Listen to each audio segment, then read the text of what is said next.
कभी सोचा है कि भारत की कोई 5000 साल पुरानी स्वास्थ्य की समझ हमारी आज की इस हाईटेक दुनिया में इतनी पॉपुलर कैसे हो सकती है?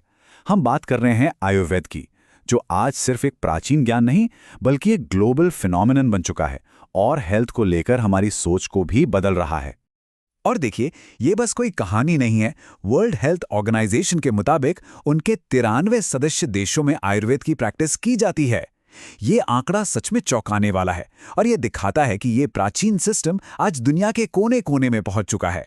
तो फिर सबसे बड़े सवाल तो यही उठते हैं ना कि आखिर ये है क्या, और सबसे जरूरी, क्या ये वाकई में काम करता है? चलिए आज इसी प्राचीन विज्ञान की गहराइयों में उतरते हैं और सच का पता लगाते हैं। आयुर्वेद को ठीक से समझने के लिए हमें सबसे पहले इसकी नींव को समझना होगा। मतलब वो कौन से बेसिक आइडियाज हैं जिनकी वजह से ये सिस्टम हजारों सालों से चला आ रहा है। देखिए, इसके नाम में ही इसका राज छुपा है। आयुर्वेद यानी जीवन का विज्ञान। इसे सिर्फ बीमारियों के इलाज की एक किताब की तरह मत देखिए, बल्कि ये जिंदगी को बैलेंस में जीने और उसकी क्वालिटी को बेहतर बनाने का एक पूरा गाइड है। आयुर्वेद के दिल में हैं 3 मौलिक ऊर्जाएं, जिन्हें दोष कहा जाता है। ये हम सब के अंदर बहती हैं। आप इसे हर इंसान का एक यूनिक एनर्जी फिंगरप्रिंट भी कह सकते हैं। और आयुर्वेद का मानना है कि असली सेहत का राज इन्हीं 3 एनर्जीज को बैलेंस में रखने में छुपा है। तो आखिर ये 3 दोष हैं क्या चीज? चलिए जरा और करीब से देखते हैं इनको। सबसे पहला है वात। ये स्पेस और हवा की एनर्जी है जो शरीर में हर तरह के मूवमेंट को कंट्रोल करती है। फिर आता है पित्त, जो आग और पानी से बनता है और ये हमारे मेटाबॉलिज्म और ट्रांसफॉर्मेशन को संभालता है। और आखिर में है कफ, जो धरती और पानी की एनर्जी है।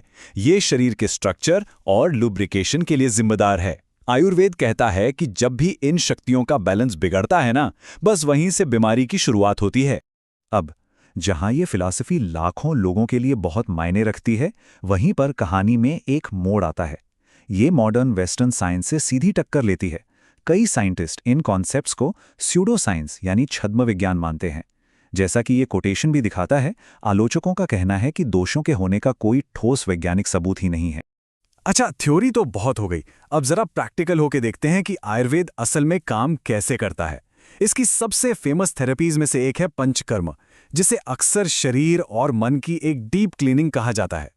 इसका सीधा सा मकसद है शरीर के लिए एक रीसेट बटन दबाना, शरीर में जमे हुए टॉक्सिन्स को बाहर निकालना और हाँ, सबसे जरूरी, उन 3 दोषों का बैलेंस वापस लाना जिनके बारे में हमने अभी बात की थी।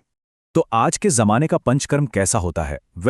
अमेरिकी नेशनल इंस्टीट्यूट ऑफ हेल्थ यानी NIH ने इसकी स्टडी की और पाया कि ये कोई 1-2 दिन का काम नहीं है।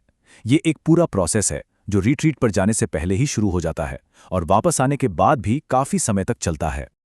और पता है सबसे इंटरेस्टिंग चीज क्या है?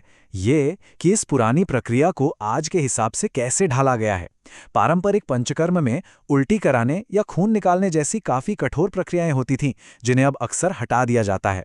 इससे ये नए लोगों के लिए ज्यादा आसान और कम डरावना बन गया है। तो ये सब हमें उस लाख टके के सवाल पर ले आता है कि अब जब इस ट्रीटमेंट को मॉडर्न बना दिया गया है, तो क्या इसका कोई असली साइंटिफिक प्रूफ है कि ये सच में काम करता है? और अच्छी बात यह है कि NIH ने ठीक इसी सवाल का जवाब ढूंढा।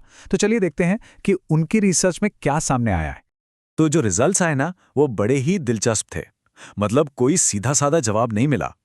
हैरानी की बात यह थी कि लोगों की ओवरऑल क्वालिटी ऑफ लाइफ में कोई खास बदलाव नहीं दिखा, लेकिन कुछ खास एरियाज में कमाल का सुधार देखा गया।